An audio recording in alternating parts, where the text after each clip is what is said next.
تو وزیر اعظم شہباز شریف نے آڈیو لیکس کی تصدیق کر دی ہے. لندن سے واپسی پر پریس کانفرنس میں وضاحتیں دینے لگے. جواب نہ بن پڑا تو آئیں بائیں شائیں کرنے لگے. بولے آڈیو لیکس معاملے کو رائی کا پہاڑ نہ بنایا جائے.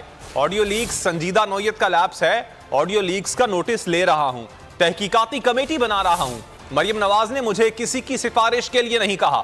ڈاکٹر توقیر نے مجھ سے بات کی. ڈاکٹر توقیر نے بتایا کہ آدھی مشنری عمران خان کے دور میں آئی. ڈاکٹر توقیر کو کہا میں مریم نواز سے خود بات کر لوں گا.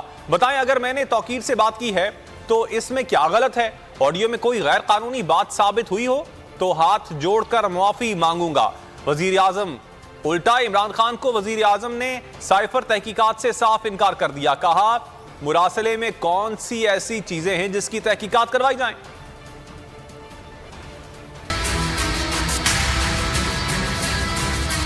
ویری سیریس لیبس ہے یہ بالکل، اور وہاں پر اس طرح کے سیکیورٹی لیبس ہوں اور ہمارے اس میں بریچ ہو جائے اور تو یہ بہت بڑا ایک سوالی نشان ہے. کوئی سفارش نہیں ہے مریم نواز کی.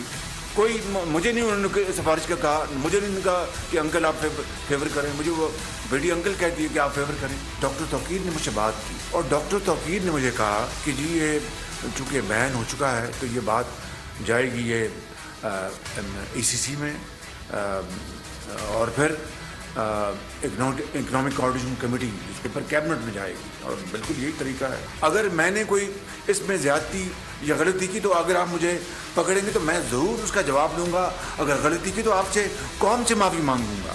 آٹے کی جو قیمت ہے وہ صوبائی معاملہ ہے، پیورلی صوبائی معاملہ ہے. نمبر 1. نمبر 2، یقیناً اب آئل کی قیمتیں گری ہیں، کوئی شک نہیں. آپ ٹھیک کہہ رہے ہیں. اس کا اللہ کرے گا اس کا اگلے 15 دنوں بعد اس کا اثر سامنے آئے گا.